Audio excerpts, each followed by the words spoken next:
Hello everyone, welcome back to my channel. Hope you all are fine.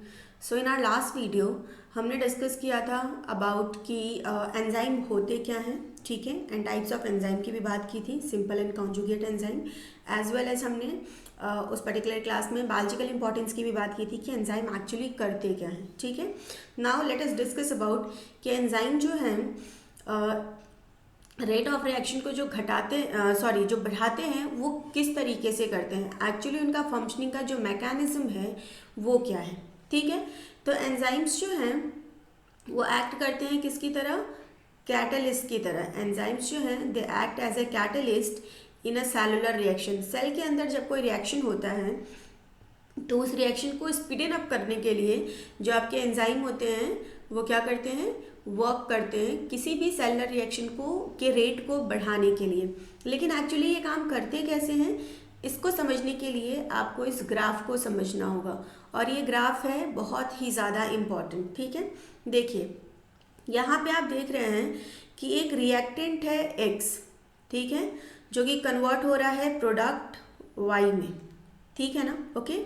तो अब ये reactant जो है जब ये प्रोडक्ट वाई में कन्वर्ट हो रहा है तो ये जो ब्लैक वाली ग्राफ है ये किस चीज़ की है, जब ये रिएक्शन विदाउट कैटलिस्ट हो रहा है तब. तो देखिए क्या हो रहा है, जब बिना कैटलिस्ट के ये रिएक्शन हो रहा है तो इसमें एक्टिवेशन एनर्जी कितनी लग रही है, कुछ इतनी एनर्जी लग रही है ना, ये एनर्जी वाला वो है कोऑर्डिनेट, ओके. तो एनर्जी कितनी लग रही है, इतनी ज़्यादा लग रही है जब आप बिना कैटलिस्ट के इस रिएक्शन को करा रहे हैं तब, ठीक.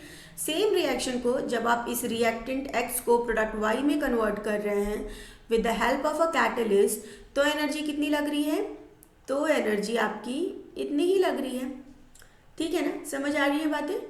तो सीधा सा इस ग्राफ को एनालाइज करने से आपको एक बात समझ आई होगी कि जब आप कैटलिस्ट के प्रेजेंस में किसी रिएक्शन को करा रहे हैं तो उसको कराने के लिए एनर्जी कम लग रही है, और जब कैटलिस्ट के एब्सेंस में किसी रिएक्शन को करा रहे हैं तो उसको कराने के लिए एनर्जी ज़्यादा लग रही है.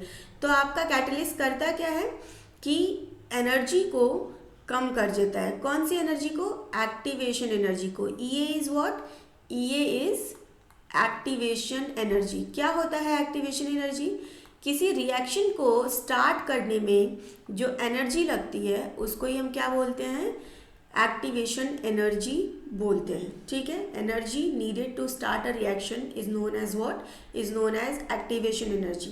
तो कैटलिस्ट क्या कर रहा है, हमारे एक्टिवेशन एनर्जी को कम कर दे रहा है. In the absence of catalyst हमारा एनर्जी इतना लग रहा है, ठीक है, दिस मच, और in the presence of catalyst आपकी इतनी ही एनर्जी लग रही है. एक्टिवेशन एनर्जी कम हो गया. जब एक्टिवेशन एनर्जी कम होगा तो जब किसी काम को करने में एनर्जी कम लगेगी तो ऑब्वियसली वो काम ज़्यादा जल्दी हो जाएगा. तो इसी तरीके से आपका एंजाइम जो है एक्टिवेशन एनर्जी को स्लो डाउन करके क्या करता है, आपके जो रिएक्शंस होते हैं बॉडी के अंदर, बायोलॉजिकल रिएक्शंस होते हैं, उनको क्या करता है, उनको फास्टन अप कर देता है, ठीक है. समझ आ गई बात.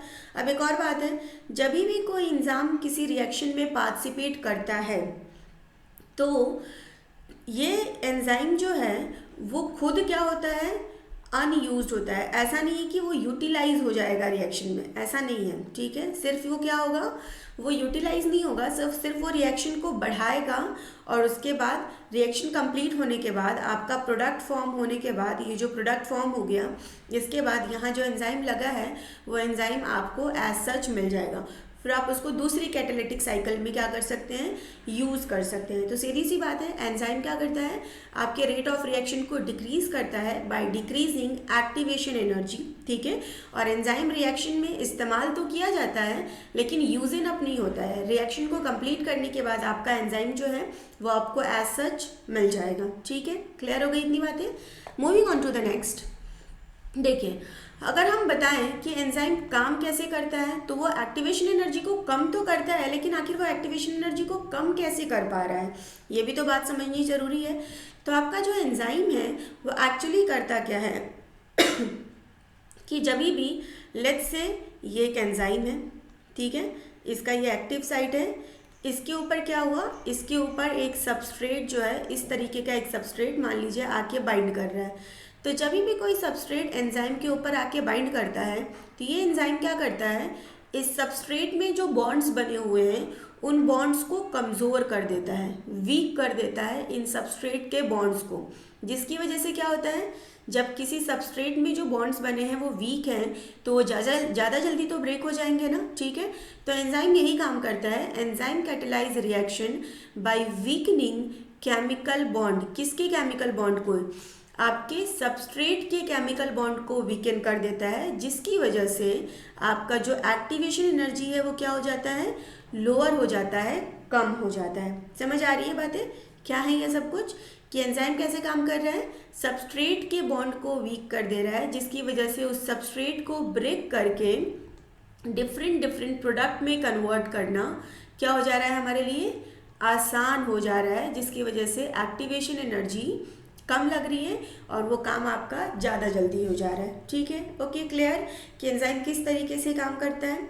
अब नेक्स्ट लेक्चर में हम डिस्कस करेंगे एंजाइम की पूरी कैटालिटिक साइकिल, कि एंजाइम जो है वो एक्चुअली वो जो 3 फेजेस हैं उसके, वो किस तरीके से काम करता है। फर्स्ट फेज़ क्या होता है, सेकंड फेज़ क्या होता है, थर्ड फेज़ क्या होता है।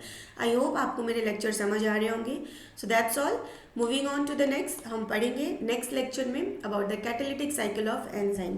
Thank you for watching guys, bye bye and take care.